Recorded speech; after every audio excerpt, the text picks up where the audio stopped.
I was going to say we bumped into Hurricane Helms, but that wouldn't be an accurate way of portraying he bumped into you. Hurricane Helms tracked me down in the street. Wait, that was really Hurricane Helms? That was Shane Helms? That was really him. I'm the idiot that didn't realize that. Brian, the whole time, I think that looks like Hurricane Helms. In front of him, mind you. Right. In front of him. I'm a dummy.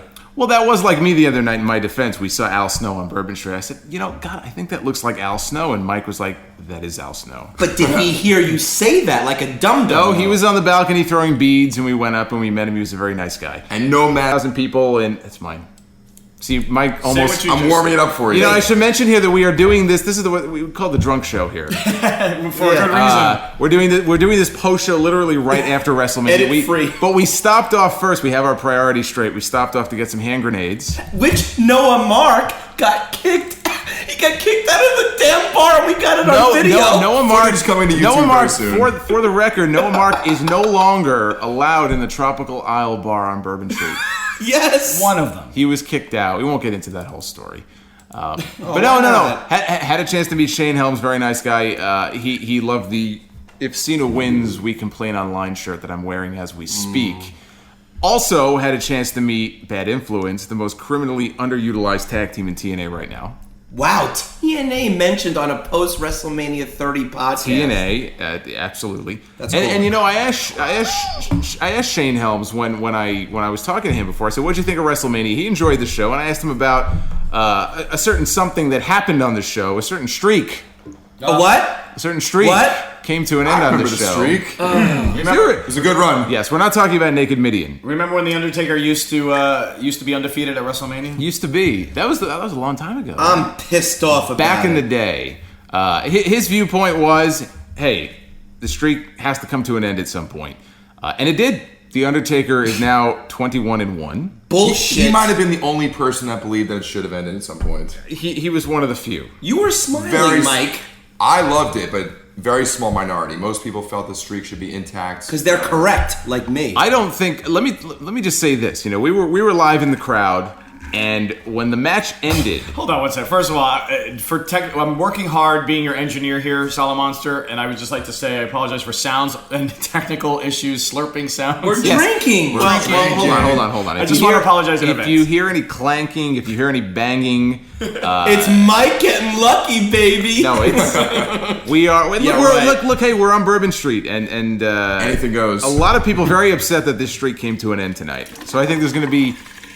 I think there's going to be a lot of drinking going on Bourbon Street tonight. 21-1. The Undertaker is no longer undefeated at WrestleMania. A lot of people upset that a quote part-time person took the streak tonight. I just don't think it makes sense. I think if you want to have someone beat the streak, give the rub to somebody who is doing well, but they get a little bit of a burn let's look to at get over. Hold on a second. Hold on. Let's look at the pros and cons of this. The pro is that nobody saw this coming. I didn't know anybody who expected The Undertaker to lose. And so when he did... JBL. I looked around the Silverdome. Sorry, Hulk. And... Brother. You might not... There was such an expression of shock and awe on people's faces. It was comical. It was utter confusion. Nobody... First of all, we all thought that maybe a shoulder was up. No music played. Nobody knew... No replay played in the arena. Nobody knew what was... And by the way... Almost instantaneously, they put a graphic up that said 21-1. It's almost as though they knew. They pushed the button. Yeah, it's almost as though they knew going into it. So, if they were looking to shock people, they got that. I was not a fan of the build-up of this. I know Mike was, and I think everybody at this table wasn't a fan of the build-up to this match. It was terrible. It wasn't what it should have been. Undertaker, got the upper hand every week, except the go-home show. He took an F5, which had to happen. But the build-up to this match was very disappointing.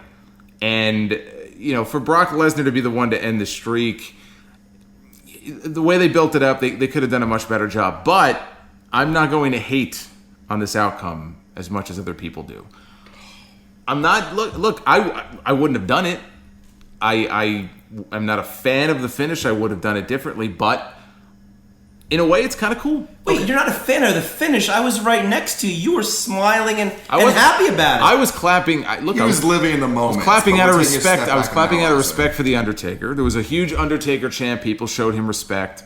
But people didn't know what to make of it. They really did not comprehend what they just saw. It took the Divas match for us to just figure out what the heck we just saw. I felt bad for the Divas because there was no way that they could follow what we had just seen. The oxygen was sucked out of the Nobody stadium. cared. Nobody cared about that match when it happened. Would they have anyway though? Really though? Let's be honest. I'm not probably saying it not. was deserved for the. Look, I was guilty. I took it out on them. Right. But let's be honest. What'd you do to the Divas? 14 Divas in a match, including Eva Marie. I can't imagine it would be a super spectacular. Eva Marie in the ring after the Undertaker streak was broken. She didn't stand a chance. She didn't. She didn't stand a chance. Never would. Well, that's true. That is true.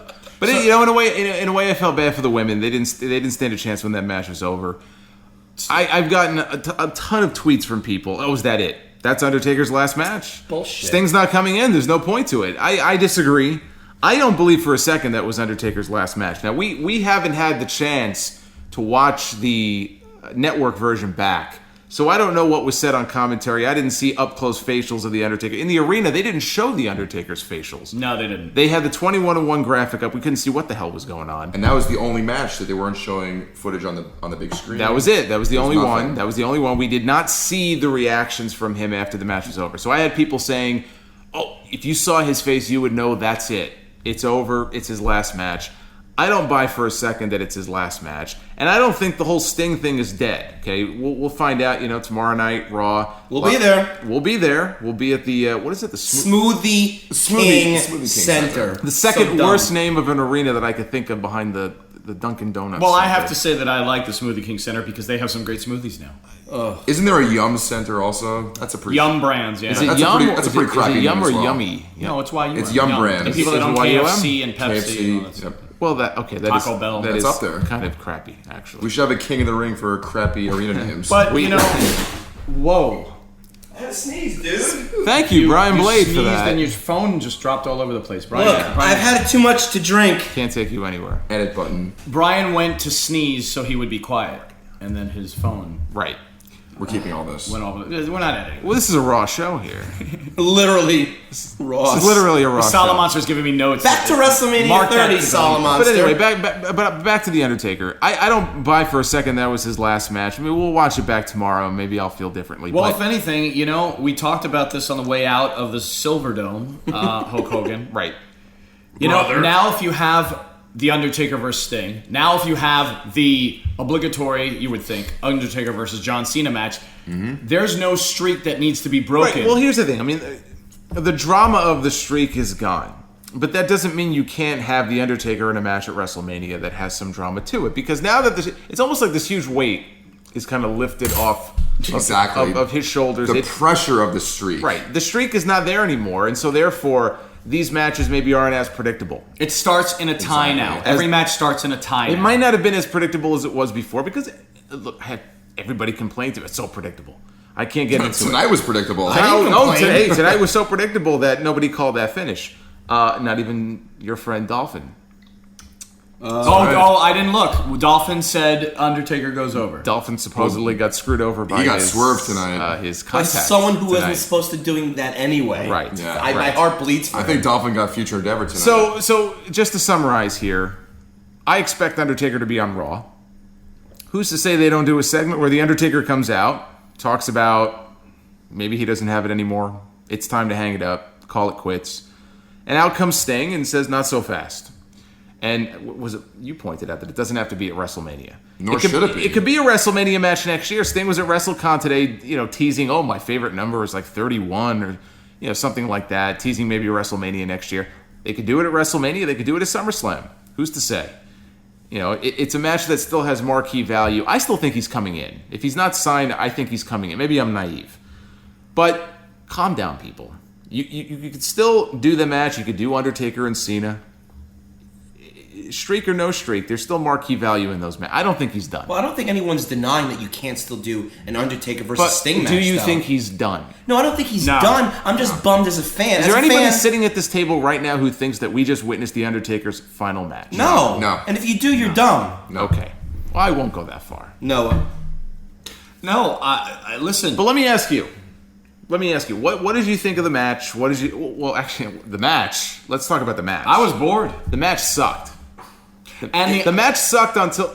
Although I would be interested in Solomonster to find out and watch on the WWE Network how it came across on TV. The match. Hold on a second. What here. are you pointing at? We have a cat. We have a guest. We have a visitor. Is the cat here? So am I. It's in my room, by the way. Yeah. We have a visitor here. Actually, I'm going to throw it to you guys, and I'm going to remove our visitor. I'm going to get rid of this cat. You're going to take the cat. I want you guys to comment on what you thought of the match itself. Because I didn't think the match was worth a damn until the end. It made sense. He took 3 F5s, got pinned.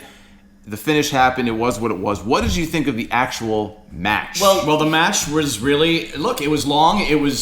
There were long spots. He was blown up. The Undertaker was seemingly blown up. I felt that it looked like The Undertaker should not win this match, but of course, there's that suspension of disbelief.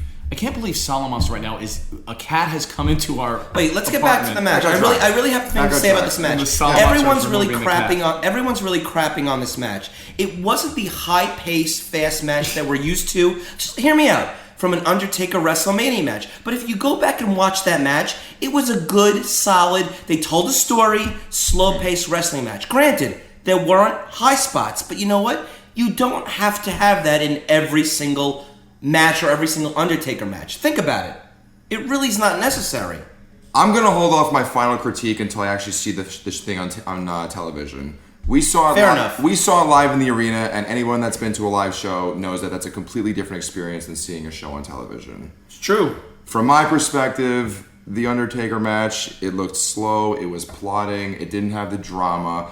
I'm not looking for Lucha Libre style bouncing off the ropes. Well, good, because you won't get it. I can understand an Undertaker match. I know where he is at in his career.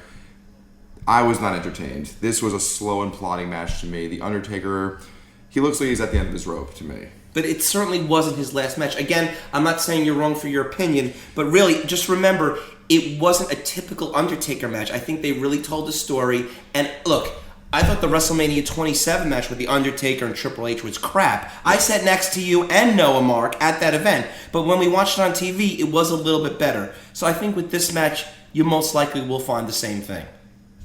I personally hope that I've not seen my last Undertaker match. You haven't. I don't think that I Noah, have. tell Mike he's being silly and even thinking that's possible. I don't even know. I didn't say that at all. I hope I've not seen my last Undertaker match. I do not think I've seen my last Undertaker match. The Undertaker still has some gas left in the tank, but not much after tonight. From what we saw from our vantage point in the stands, this was not an exciting, drama-filled match. I know. I just said that, Gorilla. All right, I'm back now. This cat is under Noah's bed. The cat's still here, really? The cat is in. I closed the door so she doesn't come in here. I have Jared trying to lead the cat out of the house, so we have a little drama going on here. I'm allergic to cats. This is Catgate. Cat. Anyway, back to the wrestling. So anyway, let me give my opinion on this because that's why people are listening to this show. Europe? Oh yeah. That's right. I thought the match was horrible. I thought the other streak that came to an end tonight was the streak of great Undertaker WrestleMania matches, because people will remember this finish forever. But this match was no good. It was slow. It was maybe it was that way by design. I don't know, but I was not impressed by this match. I was in the crowd live. The crowd didn't care. The crowd was getting restless. I had people texting me saying this match is boring. It's no good. So I thought this match was no good. I cracked up my section by... Now, if that was the idea, if the story was The Undertaker's old and he doesn't have it anymore, hey, they told a great story. That should have been in the build-up, though. But that... believe it was, though. I'm sure the idea was not for Undertaker and Brock to come to WrestleMania and have an underwhelming match. So I thought the match was no good. The ending, I wouldn't have done that. I'm not going to hate on it the way other people have hated on it. I assume it was Undertaker's idea. It was his wish, because I can't imagine the WWE would have, wanted the streak to end, as marketable as it is. And that's where we are now. I don't think it was his last match. I don't think we've seen the end of the possibility of The Undertaker and Sting. I think there still is very much a possibility of that. But I was not impressed by this match. Do you think that way back when, of course, we saw the footage on the UFC pay-per-view where The Undertaker is at ringside, first row or cage side, whatever you want to call it. I know where you're going with this. And he comes out and says, hey, are we going to do this? And do you think that at the time, The Undertaker was trying to woo Brock Lesnar and said, I'll put you over? I want you at WrestleMania. No, because I think Brock's more about the money, and even though he likes what he's doing now, I think that's completely. But that's a really interesting point. Was Brock Lesnar breaking the streak part of luring Brock Lesnar back to WWE? I doubt it. I say no. No way. I say no. Well, No here's the way. thing. It wasn't a matter of luring him back to WWE because at the time he was under contract to UFC. They wanted Dana White to give them permission to use him, and if he was still in the UFC at the time, for one match, and if he was still in the if he was still in the UFC at the time, of course, Brock, he would be more susceptible to doing the match if he went over the. Dana White wanted none of that. Dana White. Well, that's was why. not Look, but that's why it didn't happen. I don't buy for a second that had this match happened 3 or 4 years ago, WrestleMania 27, which was what they wanted, that the streak would have ended. Okay. Time has gone on. Brock is under contract to them. He's in the fold, even though he's a part-time performer. Undertaker's a lot older. Maybe he feels he is coming to the end of his rope. Times change, plans change, and so here we are. Here we are. Here we are. You can't unring a bell.